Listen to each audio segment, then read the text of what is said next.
पुढची बातमी. परळी येथील व्यापारी महादेव मुंडे यांच्या हत्या प्रकरणातील 2 संशयितांच्या नार्को टेस्ट आणि एका संशयिताची ब्रेन मॅपिंग चाचणीचा अहवाल एसआयटीकडे सुपूर्द करण्यात आल्याची माहिती सूत्रांकडून मिळतेय.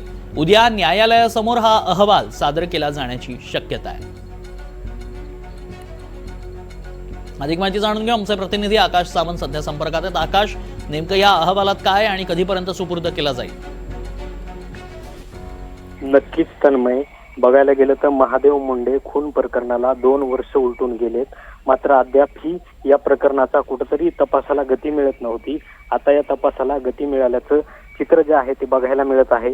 एकीकडे नुकतीच मुंबईमध्ये या 3 जणांची जी आहे ती तपासणी करण्यात आली होती. यामध्ये 2 जणांची नार्को टेस्ट करण्यात आली, तर एकाची ब्रेन मॅपिंग करण्यात आली. आणि या प्रकरणाचा जो अहवाल आहे या तपासणीचा, हा अहवाल उद्या जे आहे न्यायालयात सकाळी साधारण 11च्या नंतर न्यायालयात सादर करण्यात येणार आहे अशी. आणि हा अहवाल जो आहे आता एसआयटीकडे सुपूर्द करण्यात आल्याची माहिती देखील सूत्रांकडून मिळते आहे.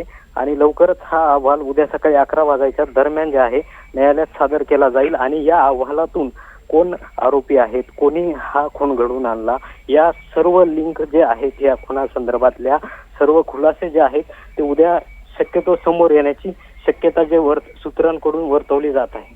तन्मय, धन्यवाद आकाश, आपण दिलेल्या सगळ्या सविस्तर माहितीसाठी.